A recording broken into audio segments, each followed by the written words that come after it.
Ce jour d'idée pour l'élévation de l'âme de Edith Bagamalbos et Zichronah Livracha. Notre paracha, parachat Yitro, un petit chidouche pour la paracha. Troisième verset de la paracha nous dit donc que Yitro vient rencontrer Moshe avec sa fille Tzipora, donc la femme de Moshe, et les deux enfants de Moshe. Et la Torah nous dit, Betrevané avec ses deux enfants, Acharchem Haechad Gershom, dont le nom de un c'est Gershom, Kamar Ger Haiti Be'eretz Nochia, car j'étais un étranger dans une terre étrangère. Ger, ça veut dire étranger. Veshem Echad Eliezer, et le nom de l'autre, Eliezer, qui est Elohé Avi Be'ezri Vatzilem Mechalef Paro, car le Dieu de mon père m'a aidé et m'a sauvé de l'épée de Pharaon. Eliezer signifie mon Dieu m'aide. On sait qu'il a été jugé parce qu'il a tué l'Égyptien et il a été condamné à mort. Et il y a eu un miracle qu'il a pu s'enfuir, etc. Alors au nom de ce miracle, il a appelé son fils Eliezer. Demande le Chafetz Chaim, mais ici au niveau chronologique, il y a ici une aberration. Qu'est-ce qui s'est passé en premier? Il a été sauvé par Dieu lors du tribunal, ou bien il était arrivé dans un pays, dans une terre étrangère. Au niveau chronologique, qu'est-ce qu'il y a eu en premier? D'abord le tribunal. Après, il a fui, il est arrivé en Midian, et là-bas, il était dans une terre étrangère. Et là, il a appelé son premier fils Gershom, parce que j'étais un étranger dans une terre étrangère. Et le deuxième, il l'a appelé au nom de ce qui se passait au tribunal. C'est à l'envers. Alors, répond Chafetz Chaim, il répond comme ça. Il dit, lorsque Moshe Rabbeinu est arrivé en Midian, il y a plusieurs avis quel âge il avait, d'accord? Il y en avait qui avaient environ 20 ans, il y en avait qui étaient un peu moins, un peu plus. En tout cas, lorsqu'il y a l'épisode du buisson ardent, qui est vraisemblablement juste avant qu'il arrive chez Yitro, il a 80 ans. Pour 80 ans, il est en terre étrangère, parmi des idolâtres, parmi des gens qui tout ce qui les intéresse, c'est Olam Hazé. Plus d'argent, plus de plaisir, plus d'hôtels, etc. Que ça toute la journée. Ça influe.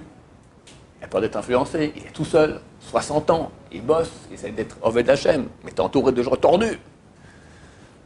Et ce monde en plus, pour lui, qu'est-ce qu'il veut Moshe Rabbeinu? Il veut la proximité d'Hachem, il veut connaître la Torah, être proche d'Hachem, avec les anges, Olam Haba. Ce monde-ci, pour lui, c'est un Eretz Nochia, un pays étranger. Pour se rappeler de cela, pour pas qu'il soit attiré par toutes les envies de ce monde qui sont tellement attirantes, il se dit, il a appelé son fils Gershom. Chaque fois qu'il appelle Gershom, je me rappelle que je suis maintenant dans une terre étrangère. Non seulement Midian, avec des tas d'idolâtres, mais la terre, le monde, c'est un endroit étranger. Après, quand il y a un deuxième fils, il appelait au nom pour remercier Hachem qu'il était sauvé. Mais là, c'était une question de vie ou de mort, pour bien exprimer, toujours se rappeler que je ne suis pas ici.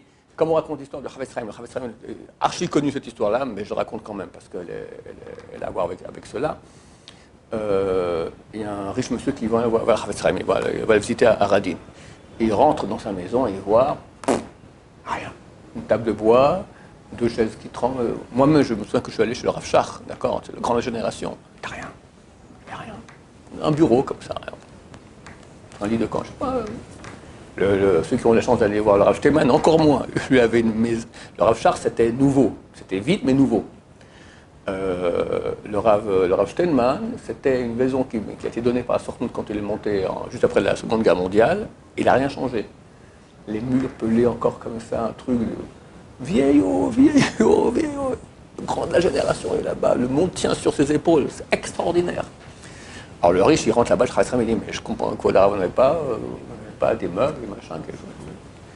Il dit, et toi? Moi? Non, enfin, j'ai mes meubles chez moi à la maison. J'ai pris ma petite sacoche comme ça. Et pourquoi tu n'amènes pas tous tes meubles ici dans ton voyage? Non, moi, ma maison, c'est pas Radin, ma maison, c'est là-bas. J'ai tous mes meubles, venez, je vous invite. J'ai un 2 étages, cottage avec 3 piscines, etc. Vous faites bien mieux, vous verrez les beaux fauteuils que j'ai. Là, je suis en voyage, je prends juste comme ma sacoche.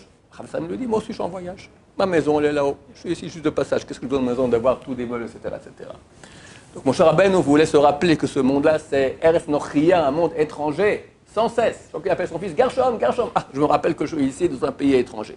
Et ainsi, Baruch Hashem, il a eu le dévoilement du buisson ardent. Hashem est devenu le grand sauveur du peuple d'Israël. Peut-être Hashem qui revient très bientôt.